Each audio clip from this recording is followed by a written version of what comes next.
MindShift Power Podcast. This is MindShift Power Podcast, the #1 critically acclaimed podcast where we have raw, unfiltered conversations that shape tomorrow.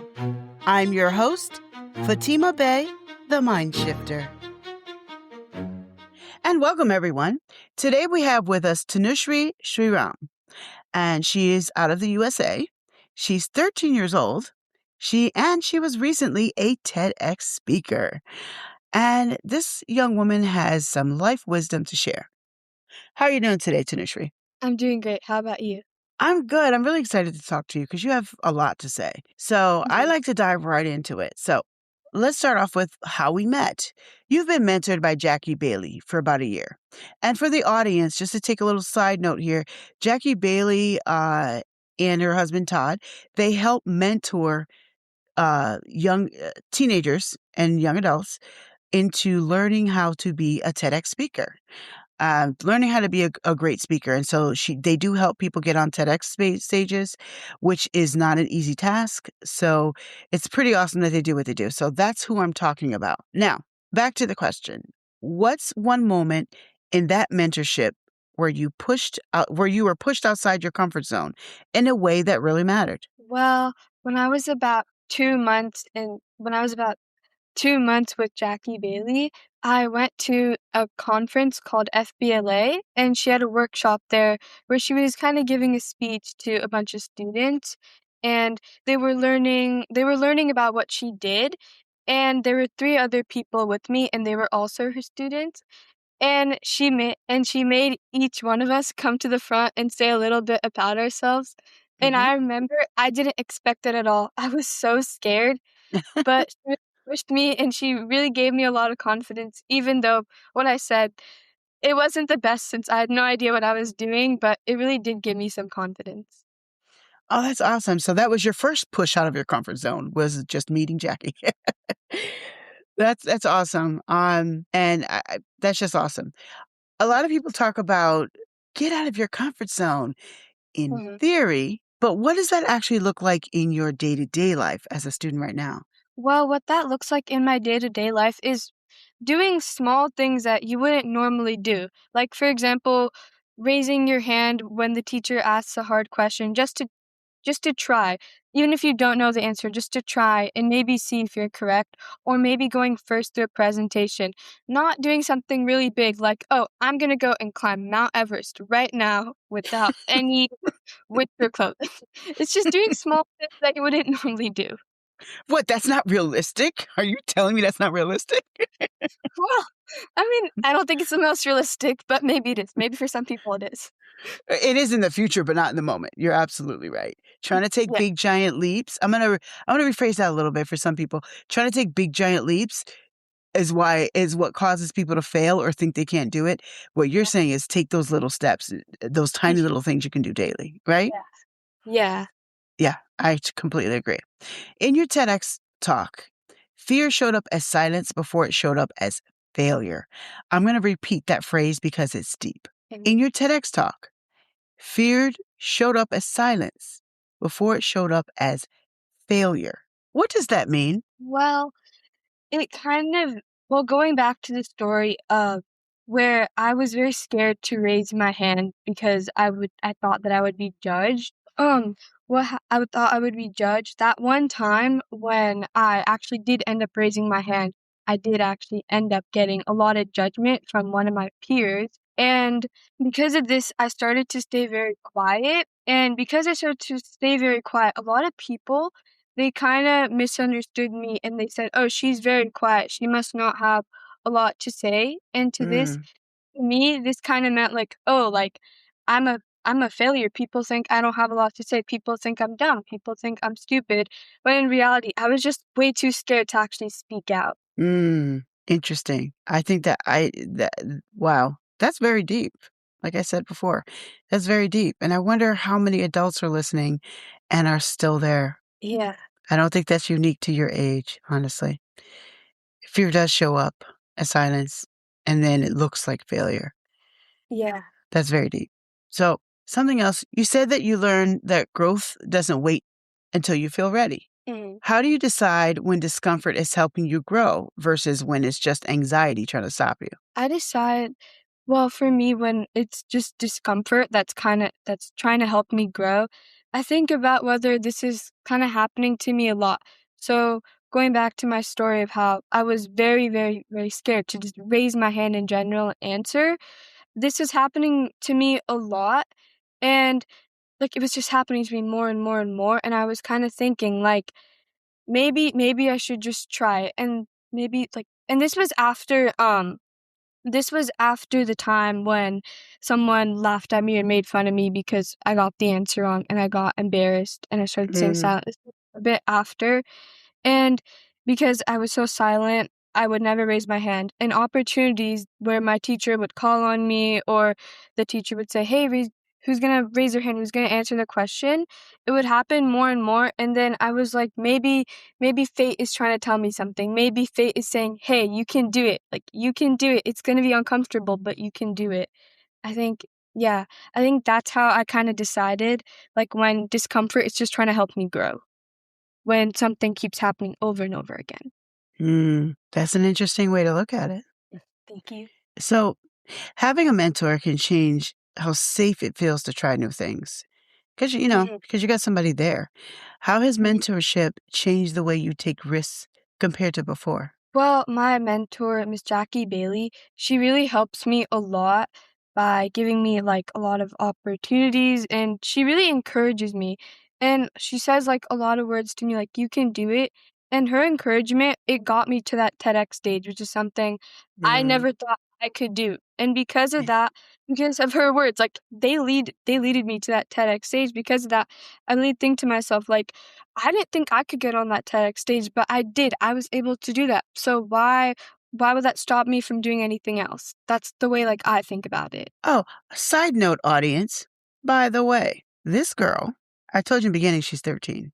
She just turned 13. When she was on a TEDx stage, she was 12. 12 years old on a TEDx stage. I just want to say that because I think that's pretty amazing. Um, Yeah.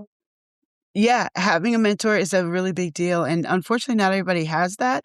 But if you Mhm. have that, you got somebody who's a mentor by title or by position, because position meaning they do it anyway, regardless of whether they have a title or not. Take that Mhm. in, man, because not everybody has that. I'm glad you Yeah. did, though. And I'm glad you had someone who actually, something I know about Jackie that one of the reasons she and I get along so well is we both have similar passions for youth. We absolutely love you guys. And so she loves to see you guys rise, and so do I. Thank And you. if you have somebody, audience, if you have somebody around you who genuinely cares and wants to see you rise, take advantage of that because it's more rare than it should be. Mm. So, tell me, Tanushri, what's something you've done this past year that your old self would have avoided completely? Well, something new that not I haven't really done it, but I'm going to do is I'm going to work, well, not work, but I'm going to be at a NAMI work at a NAMI event, or we're going to try and apply for a NAMI event. And NAMI, it means National Alliance of Mental Illness. And what we're going to do is Oh, we're going to apply and we're going to try and have a workshop there. And I'm actually very excited to do that because it means that I might get to do a quick little speech or I can really help others like give those little speeches. And even though it might not seem like that big of a deal since it's not like I'm going to give the biggest speech ever, I wouldn't have done that a couple of months ago. I would have said, "Oh, absolutely not. I have nothing to say. I can't help anyone." That's what I would have thought of a couple of months ago. And now I'm like, no, I think I could do it. I could do it. oh, you're gonna make me cry. Um, oh my God, I love that. I love, love, love, love that. That you're so excited about helping other people and doing more because you now have the confidence to do that. And you had people around you to push you to that. Man, that's what it's all about. That is so freaking awesome. I love, love, love that. Thank you so much. Thank you so much. Ah, so let me ask you this, because here's where we can hear your wisdom as well. Adults often assume that confidence comes with age. Mhm. It's hard for me to say that without laughing. So adults assume that often. What do you Mm. think that kids understand about fear and courage that adults sometimes forget? Well, I think one thing that we, kids understand about fear and courage is a lot of times we get judged a lot, like, by other Mhm. peers and sometimes even by adults or, teachers. We get judged a lot, so it's very hard to actually step up and have that courage. And it also makes you a lot very scared to try new things, even things that are so simple trying a new hobby or dressing a certain way because we get judged so much. And I feel like that's a thing a lot of people don't really understand about about it. I think I know what you mean. So, where's this judgment coming from? Because I keep hearing you talk about judgment. Is this judgment online, through text messages, on social media, in the classroom, uh, people talking about people on YouTube videos saying things that described you? What do you mean by being judged? Well, yeah, I would say all of those. Because we grew up where there's a lot of technology and there's social media, and on all these social media platforms people are saying, obviously, I mean, they're allowed to say this stuff, but they say a lot of things like, oh, if you dress this way, that's not good, that's ugly. And a lot of these people, they're very big platforms and they're very popular, and they're kind of targeted towards people our age, and people look at those videos and they think oh, if I dress like this, I'm gonna be ugly. I'm not gonna be cool, and I'm not gonna be like that because this person with a huge platform, they just said that people who dress like this, they're not cool. They're ugly. I feel like that's where it comes from a lot, and that also spreads to the classrooms where other people start thinking like that and will judge someone for dressing that certain way or trying a new hobby. You're absolutely right. I want to interject right here for the adults listening. I say this all the time that our youth are growing up in a different world than we did. They have troubles and pressures that we never had. She just gave a prime example of one. They all of us as human beings have at some time or another felt judged, felt peer pressure. That's just a normal human thing. But none of us, except for this generation, have experienced it at the level that they experience it. Every freaking tiny little thing is examined and talked about for a 30-minute video on a platform somewhere.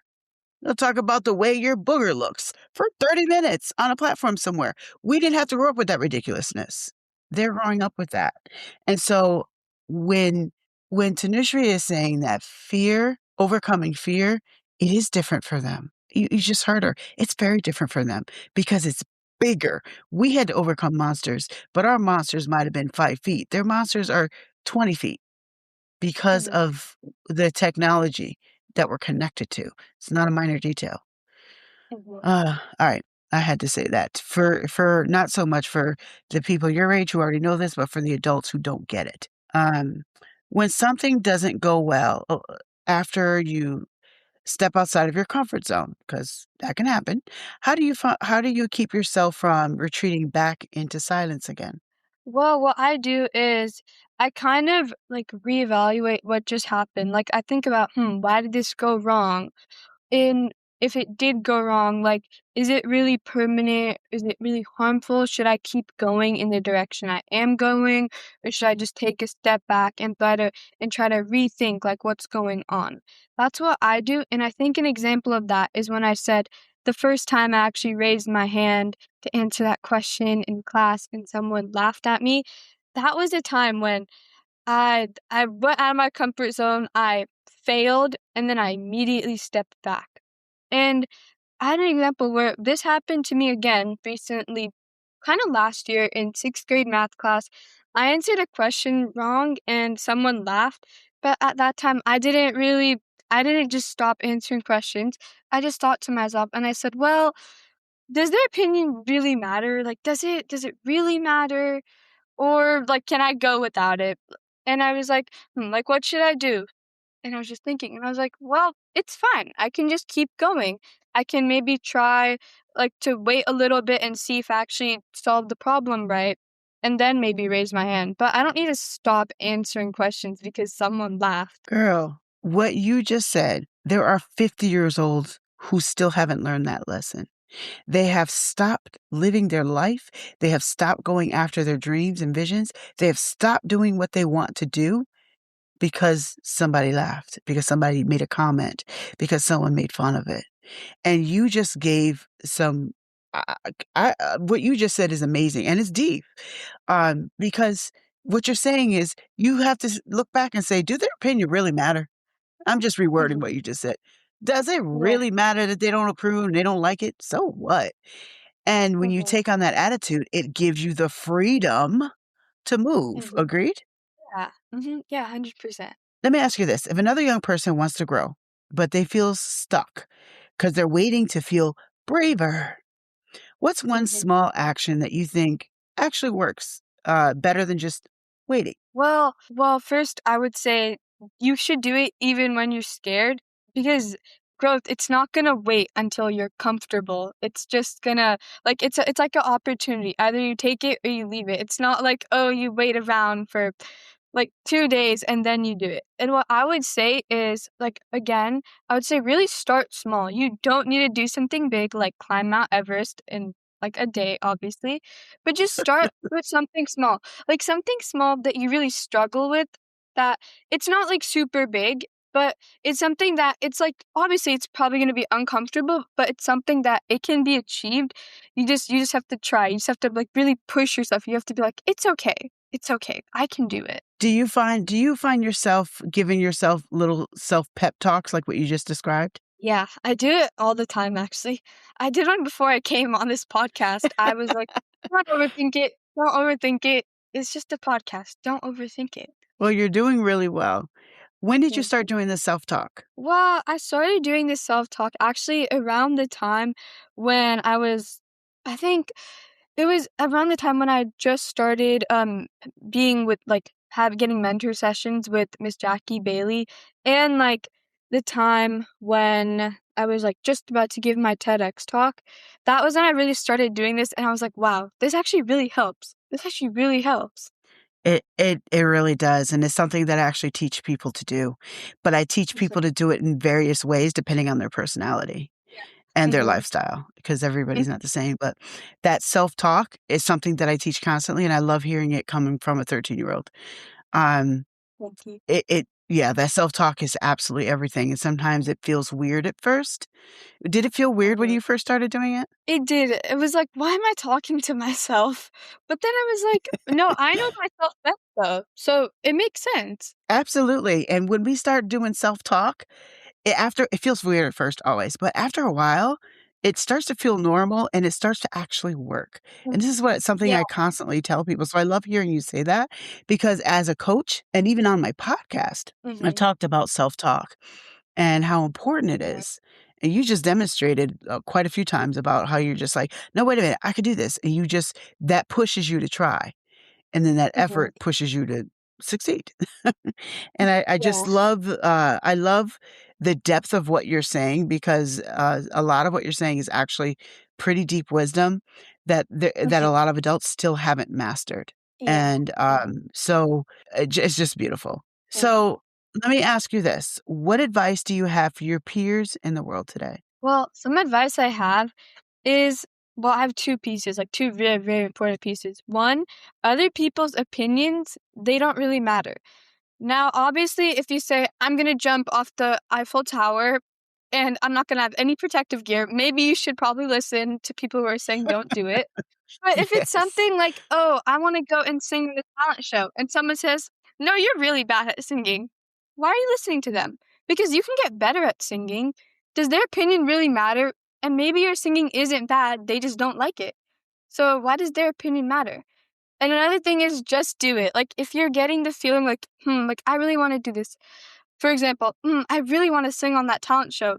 Then do it. Yes, it's going to take a lot of of your time after school to practice your singing, know what you're going to sing, but you should just do it because you're passionate about it and it's something you really want to do. I love what you said because I believe in that so strongly. Everybody's opinion does not matter. It really Mhm, doesn't. mhm, And I wanna point out one key thing you said, and I wanna kinda piggyback on it because I think it's so important. Um, you said, "Even if you don't sing well now, I forgot how you worded it just now, but I'm going to reword it. You can take some lessons and get good. So even if somebody's like, they look at you and they're like, you can't do that, because they're only seeing what's in front of you and they're not seeing potential. They're only Yeah. seeing what's in front of, they're only seeing that you crack your voice sometime. You don't know how to riff. You sound like you're screaming when you go up too high, another octave or whatever. All of that Right. can actually be remedied in lessons. So just because Yeah. you're not there doesn't mean you don't try. It means you figure out the method to get there. And that's Yes. another deep lesson that a lot of people don't get until they hear it, you know? I'm telling you, Tanushri, if you were my age, we'd be friends. Because I would love the adult you. If you're already this way at 13, I would love the adult you. You're Thank awesome. I absolutely love talking to you, and I and I do genuinely hear a lot of wisdom coming from you. you. There are Thank people you. who get on big stages. Well, you already been on a big stage, but there are people who get on big stages, and I mean adults, who try to teach a lot of what you've just said. But Yeah. you put it very simply, coming from a 13-year-old, it just means to me it's really powerful. So, Thank you. Tanushri, thank you so, so, so much for coming on. I absolutely love talking to you. And I hope to see you go very far. I'll be shocked if you don't. As a matter of fact, I'm expecting that you will. So, in the future, don't forget that you talk to me. Yeah. When you're rich I and won't. famous, don't forget about me. All right. Thank you once again for coming. Yeah, no problem. And now for a mind-shifting moment. Today's episode demonstrates that sometimes wisdom comes from unexpected places. If you are under the age of 18 and listening, you just heard one of your peers give out a lot of wisdom. And sometimes it's good to listen to our peers. She was quiet at first. Look at the name of this episode. She was quiet at first, only to find out she's absolutely full of wisdom. Sometimes wisdom comes from unexpected places. And for the adults listening, same thing applies. Sometimes wisdom comes from unexpected places. Don't assume because someone's young that they are less wise than you. She and others that I've had on this podcast prove otherwise. There is wisdom in our youth if we just take the time to listen. You've been listening to MindShift Power Podcast. For complete show notes on this episode and to join our global movement, find us at fatimabay.com. Until next time, always remember, there's power in shifting your thinking. Oh.